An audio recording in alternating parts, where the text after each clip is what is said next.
affect the U.S. election. California wants to give $150,000 to illegal immigrants. We're going to be going through some of the biggest stories today. I've brought on Catalina Lauf to help me go through that. Catalina, thank you so much for joining me. Thanks for having me, Stephen. So I want to go through some of these big stories, and I appreciate you coming on. New data out today shows that 75% of Americans believe illegal immigrants will illegally vote in the 2024 election and could swing the vote heavily towards Kamala Harris. What are your thoughts on this? Is this all planned by Joe Biden? What are your thoughts? I think we have to look at, the strategy that the Democrats have been trying to push for the last, couple decades now is to try to bring in as many illegal immigrants to this country to ultimately be a secure voting base. I mean, that's completely apparent in the way that they speak about the border. Dare you talk about the need for stronger borders and stronger legal immigration policy procedures? You're considered a racist. Well, no, that's not the reality. My family immigrated here from Latin America, Central America, Guatemala. My mother was born there, and they did it the right way. Those are people, legal immigrants are hardworking. They identify more with the Republican Party. They're pro-family, they're pro-hard work, they're pro-personal responsibility, they're pro the American dream, they're pro-law and order. And that's not what the Democrats want. They want people who are going to come in here who are illegal, who are not wanting to contribute, who do not want to immerse themselves and be American. So I believe that this has been a very calculated effort by the Democratic Party for a very long time. And now, unfortunately, we might see the results of all this. I don't believe that it will completely impact this election, but I do believe that it will play a significant role in elections to come if we don't elect somebody like former President Donald Trump to crack down on the borders and have people who actually want to come here legally, who actually will identify more with the Republican Party. So they can't win anybody. The Democrats are trying to sell something that the majority of people don't want to buy. And when you have illegals who want free things, who want to come here, again, to not be productive citizens, they want to take advantage of our government and the opportunities that we have there, but through the government in their eyes, those are the types of people that want to vote for Democrats. Yeah. A couple of months ago, there was these two different TikTok accounts that were trending. And they were actually walking through how to get all of this free money out of the United States government, how to get free houses, how to get free, hotels, different things like that. And it was all in Spanish. And they were telling people in Venezuela, come here. You don't even have to have a job. They'll put you up in a luxury hotel, free food. It's so good. That guy has now been arrested. For being here illegally, but we'll see if he actually gets kicked out of the country. I think most Americans, they are completely okay with legal immigration. In fact, they would probably be okay if more people came in legally, just because of birth rate issues, making sure that jobs are filled.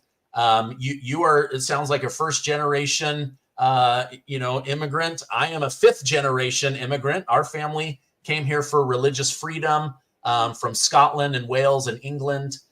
So we definitely need that. But now I'm reading today that Gavin Newsom and the Democrats in California, they want to give illegal immigrants interest-free loans up to $150,000. But you compare this with the Hawaiians who had their houses destroyed and they gave them $700. You compare this with the out of control homeless veteran problem. They don't give them a dime. So American citizens, your house burns down, you get $700. You go to war to protect our country, you get $0. You sneak in the country, you get $150,000 interest free. What are your thoughts on these crazy policies out of California? It is so sick. And unfortunately, people like Gavin Newsom want the entire country to resemble California. And this is why getting involved and voting and electing somebody like President Trump is so important, because this is their dystopia, our dystopia, their utopia is having people completely live off of them exactly how they want to do this with the illegal immigrants now. And it's so sad that we have people in our country that are not being taken care of. It's a huge issue. I remember running for office, and we had a lot of unfortunate veterans who not only just homelessness was an issue, but also the healthcare for the veteran community, people who have actually signed a blank check for their lives in service of our country. And we have our own government that doesn't want to take care of them. People in Hawaii, you had people in Ohio, all these people, that there is a need for some government. I think everybody understands that that's what our founders, why they created our Constitution and why they created our system of government. There was a need for some of that. But there's this perverse spending, the perverseness of how the fact that these people Americans are not being prioritized. And unless we, the people, stand up now and put a stop to this, unless people in California, the average working American, the average mom, the people who are sick and tired of other people being prioritized over their own families, unless they stand up and get involved and push back against these radical policies, I wish California would, be its own country at this point and not be a part of the United States, because the policies over there are very detrimental. And unfortunately, a lot of other liberal states, coming from, I'm originally from Illinois, have the same issue with their progressive governors like Newsom. And so it's time for us to push back. And it's really getting to a point where the policies are impacting people from a very significant standpoint. And unless it's personal to people, will they start pushing back? And I believe a legislation like that will become very personal to the average Californian that is watching this happen. Yeah, well, they're the ones that are footing the bill for this $150,000. It's no risk to the government if they don't pay it back. Who cares? The taxpayers funded it. They could also take their house. But I just think of the people that watch me, right? These amazing American citizens. Like, how many of them would benefit from $150,000? And yet, what do they have to do? Sneak to Panama, come up through the trail, be violated, cross the Rio Grande, and come into the country illegally in order to get any kind of assistance. It's like, I don't know anybody that wouldn't benefit from $150,000. Yet illegal immigrants are being given this, and our own citizens are being given the middle finger, our veterans the middle finger. It's just so disappointing. I want to roll a video and then we'll react to it together. But this is a Trump fan asking people, are you voting for Trump or Kamala Harris? And it's really interesting how the people voting for Harris, they literally have zero ideas on why she should be president. Let me roll that. Trump or Kamala? Kamala. Why is that? I think it's obvious. That's all I have to say. Oh, absolutely Trump. All day, every day. Why is that? Because he's for America. He always has been for America. You go back to his interviews from the 80s. He's always loved America. I don't give a rat's ass about Kamala. Trump or Kamala? Kamala. Why is that? I can't begin to tell you. Every reason. Just like one? Yeah, democracy. I would vote Trump. The economy was better than Trump. 100%. Kamala. Why is that? I think her rhetoric is empathetic. Kamala. Why? Because she'll make sure that democracy endures in this country, and Trump will destroy democracy in this country. What is your favorite thing that she's done so far in office? She's brought joy back to this country. Okay. I'm thinking that I'm going to have to go with Trump, how the world is working, the reality of inflation in comparison to the increase of what people are being paid out. And it's really started to strike me. Trump or Kamala? Trump. Why is that? Because I'm in the housing industry and I'm from Texas. When he was in office, we were just blowing and going and work. And since, the last 3.5 years, we see it diminishing now. Kamala. Why is that? I don't know, maybe because her progresses his ideas, something like that, but I'm not really sure. Kanye. I knew. All right. What's your reaction to this video? Nobody knows why they're voting for her because she doesn't even know why anybody should vote for her. And it is so sad between you see a lot of probably educated people, college educated people who are voting for her. It's a symbolism of how disgusting our universities have become when it comes to pushing liberal ideology, but also the media. People are so willing to just believe the sound bites. They were willing to believe the sound bites against former President Trump when we were actually thriving as Americans under his administration. There's quantifiable data that shows us that America and Americans were better off 4 years ago than they are today. Now, all of that data, all of the facts are there, yet nobody can actually take those facts and want to critically think. I can't imagine why anybody would vote for her. And notice also you have a lot of minorities that are supporting Trump now. So it also bends the entire conversation of the left that Trump was a racist, that Trump did not support minority communities. We're all Americans here. It doesn't matter your race, color, gender, ethnicity, or creed.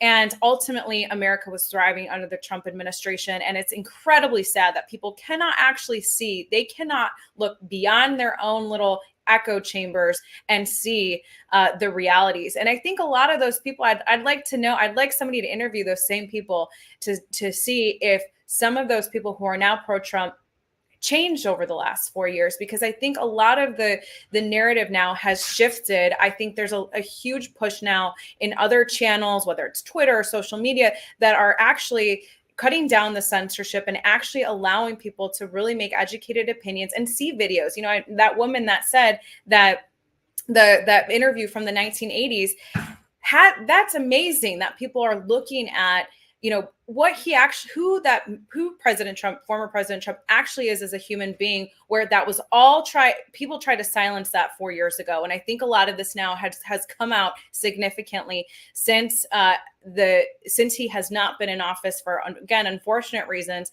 But now people are now making a lot more educated opinions and critically thinking. Kamala voters are not critically thinking. They're listening to the liberal media. Yeah. They're like, oh, so just for so many reasons. Okay, could you just give us one? And they're like, oh my gosh, what did CNN tell me to say? Democracy, right? Like, I wish there would have been a follow-up question. Is it democracy to install someone who got 0 votes, won 0 primaries, and was put in place by the elites of the Democrat Party? That's the follow-up question that I would have loved to have seen. Because I think most of them, if they were honest, would go, oh, wait a minute, this isn't democracy. This is selection versus election. This is installment. What are we looking for? Queen Kamala? Like, kings and queens are installed, right? Not in a Democrat republic like we have. Check this out. This is something that I put together. Kamala Harris is now guaranteeing that she will get a ceasefire with Gaza and Israel. Kamala is now saying no taxes on tips. Today, she says, we will build a border wall. And she just announced that she's rejecting Joe Biden's electric vehicle mandate. Does this woman have any original ideas? 100% of everything she said so far are all Donald Trump's talking points. That's exactly right. And she believes that the voters are, again, not educated enough to know, to look at the receipts, look at what she has said in the past. But she knows that the mainstream media will carry water for her. They know that they can spin anything now that she says, sound bites, a few months heading into the election now. She truly believes that the American people are this stupid. And that's exactly what these liberal elites believe of the average American. They hold the average American, hardworking person, people from the Midwest, people from the Rust Belt, people who are just trying to survive right now. They hold Americans in contempt. And that is exactly what's wrong with this party. And they have become this monarchy that, you know, we frankly fought from, because we were for the average American. You come to the United States, this is the American dream, and that it's not what land you owned, how close you were to the king. And this is exactly what the progressives have become now. It's one big club that they don't want the American people to be a part of. And they think that we're stupid enough to believe that she doesn't have original ideas. No leader from a different country is ever going to respect her anyways when it comes to foreign policy. How could she believe that she doesn't have any ideas?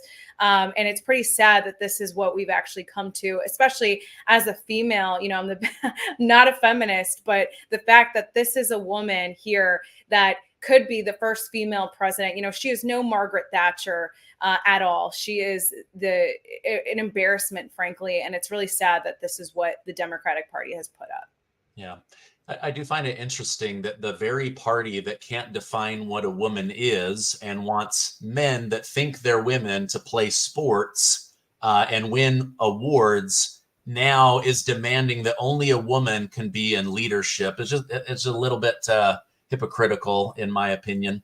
And sorry, I wanted to say one more thing. Yeah. There, is that, clearly over the last few months, what Kamala has tried to campaign on, they must be seeing some internal polling that is showing that what, again, she's trying to sell, Americans do not want. Americans want lower grocery bills. They want to be able to afford houses. They want to be able to obtain employment, things that really mattered and what we accomplished. I was an appointee, political appointee under the President Trump administration at the Department of Commerce. And again, we saw real legislation that was crafted and that impacted the American people significantly. And you have the data to prove that. Kamala and the progressives, especially Biden before that, they don't have something that, again, the American people want. So she has no choice but to campaign on President Trump's legislation and platform, because that's actually what the American people are wanting now.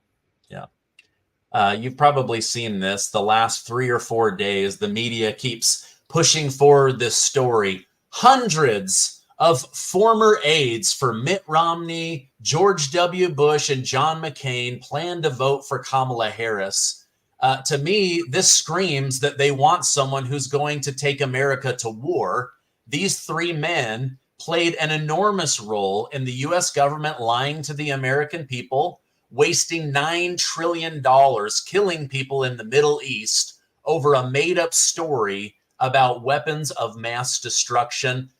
Should we even give a crap what these people think? These are warmongers that want our children to go to war so that the military-industrial complex can make billions and billions of dollars in profits. Your thoughts? Oh, absolutely. It's of course, it's the financial, of course. But it's also the fact that not a single one of them has the courage and the backbone to hold what happened, the people that made those decisions accountable.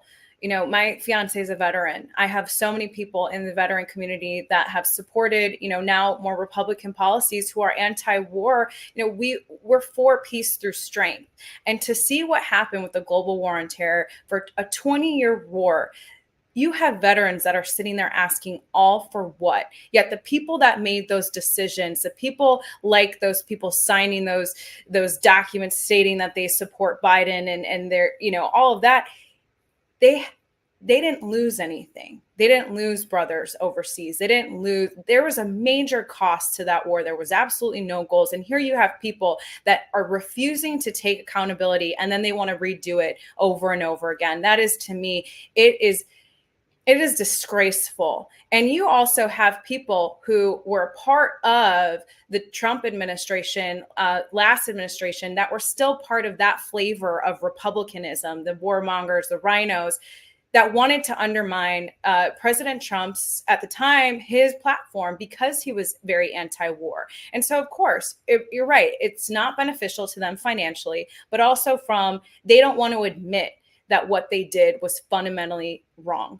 And so there is a special place for those people, especially as it pertains to policy, because ultimately Congress is the one who decides if we go to war or not. And people who are in power do matter when it comes to making those decisions. And if they don't understand what loss is, that every American is a treasured human being, if they don't believe that, then they're going to be making the wrong decisions when it comes to foreign policy. Yeah. This morning, Vivek Ramaswamy made a really interesting point. He was at an anti-Palestine war rally. He loves to go places that most people don't want to go. I acknowledge his courage, but he was telling the group, listen, part of being in America is that we can have civil discord about this, but why do you guys want war so much? He said, if you're anti-war, compare 4 years under Trump to 4 years under Biden and Harris. You might not like Trump, but you can't argue with the result that he didn't lead us into war. And so the Republican Party has really shifted to being the anti-war party, where before, JFK's Democrat Party was the anti-war party. And so it's really interesting to see that shift. This is kind of out there, but I think it's important for my viewers to hear this. The U.S. government just released a report that ingesting fluoride leads to health issues, including lowering your IQ. They also reported they're keeping fluoride in the water and that right now it's double the standard rate. I mean, these guys are literally saying we're making you sick and stupid, and we've acknowledged that, and we're going to keep the water the same way so that you'll be sick and stupid. What are your thoughts on this? Two things. I think number one, how long did they know this was going on? They've always been deliberate, I believe, when it comes to whether it's water or food. Finally, people, the second point there I was going to say is that finally people are waking up. You have people that are exposing the government and their involvement, again, whether it be with our food, now with our water. And there are people that are now exposing it, and from a supplement level, or whether it's health and wellness, this big push in that space as well. But they have made it so deliberate, yet they hide everything, that they make it so hard for people to really understand what's going on and how the government has been hurting us from a health perspective. And it's not until you get people who are exposing this, fluoride, for example, there have been a lot of different podcasters or different books that have been written about it. But think about this stuff has been in our water probably for like decades. And it's really sad that, our own government has been, again, making us sick and stupid. And it takes the small people who are actually considered the conspiracy theorists, the people who are out there when it comes to these ideas that, oh, maybe we should be looking at something else when it comes to the health and wellness space. Those people were considered, quacks and whatnot 10, 20 years ago. And now they're actually the people who want us to be healthy and people who want us to be taking in our own health in our own hands. So if you're in the water business, maybe this is the time that you capitalize on that, because people should not be drinking the water, the public water, tap water. And it's just sick that our own government is so blasé about it at this point.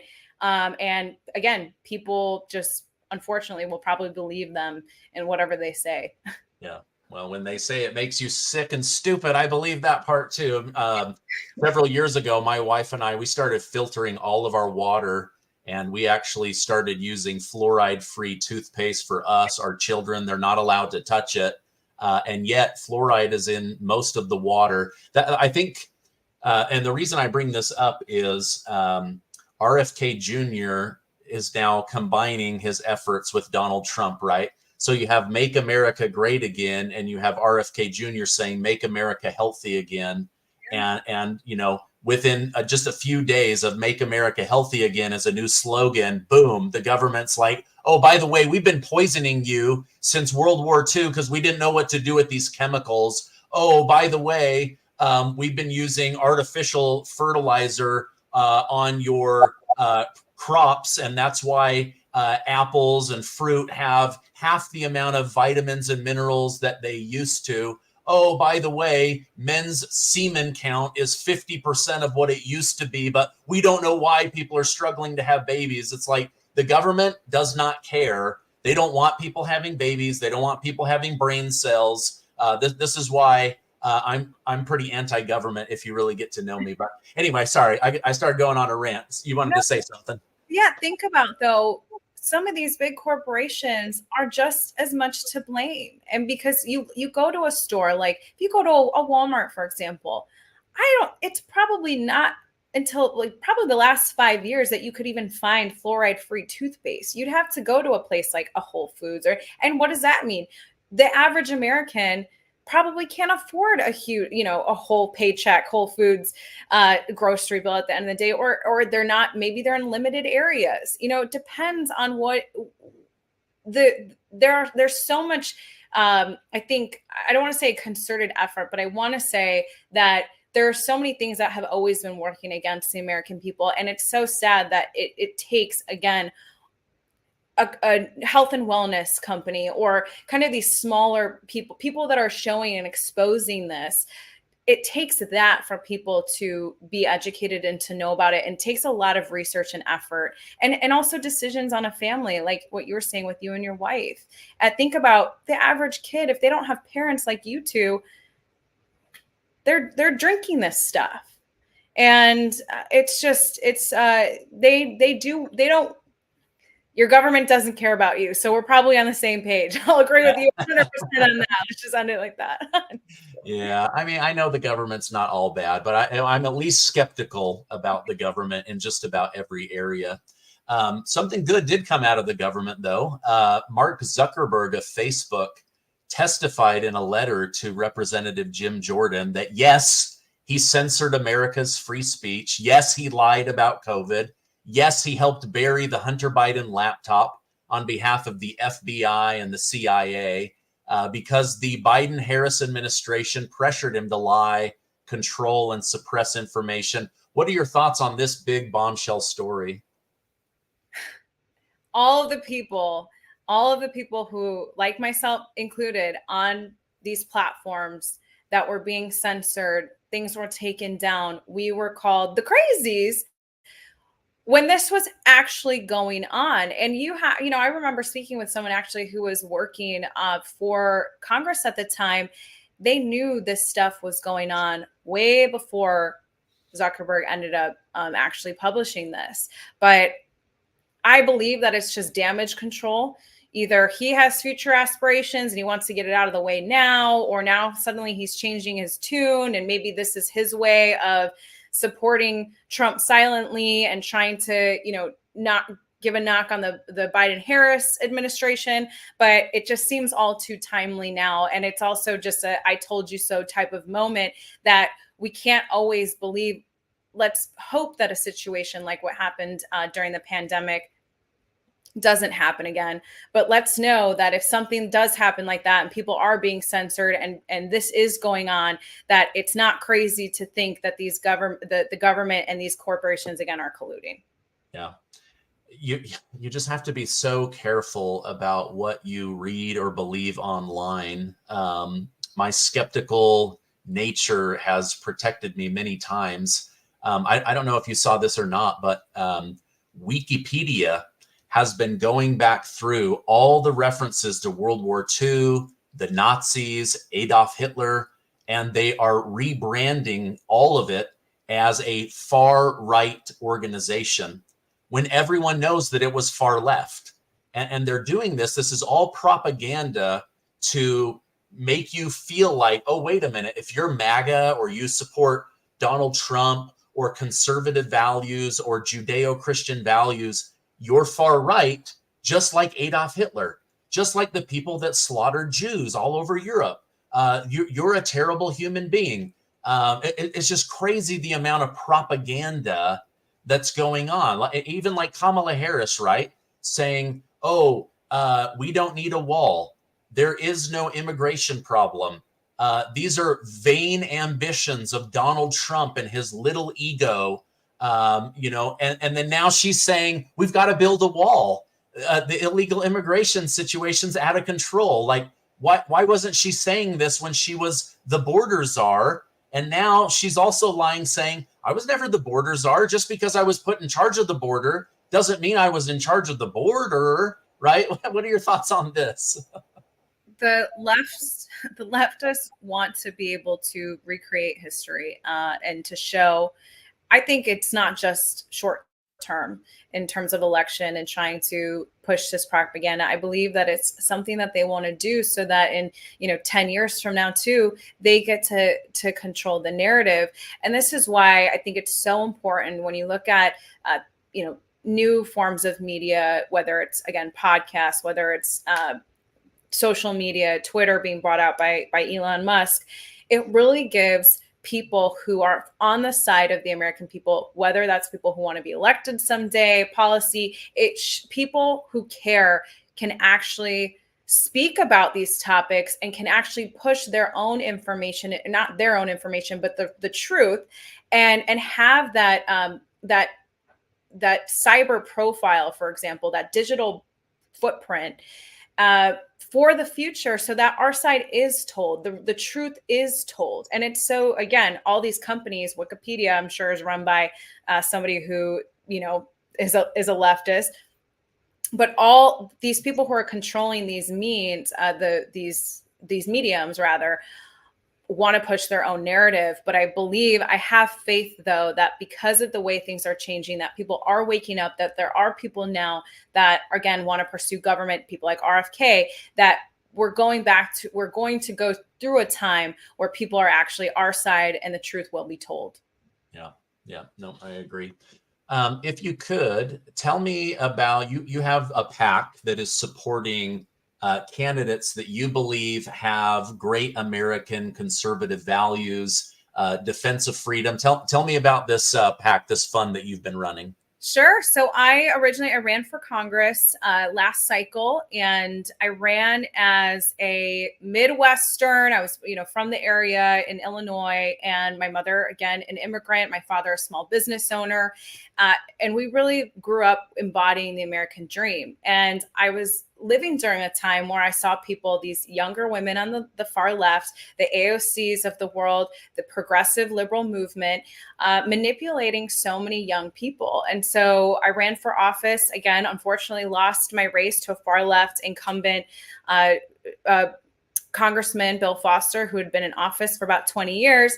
But the values of the PAC now really embody what we stood for in our campaign. And that is simply people in government that are going to care about you, these outsider, everyday Americans. I work in the private sector, people who actually are everyday Americans from all walks of life, who are stepping up now in their areas and want to run for office. And so we had an amazing success. Last year, we flipped 5 different seats in a school board election. We've gotten many people elected now on a federal level as well. We've supported those candidates, and they're all heavily vetted by me, who are going to embody, again, our founding principles. And it's free enterprise. It's personal responsibility.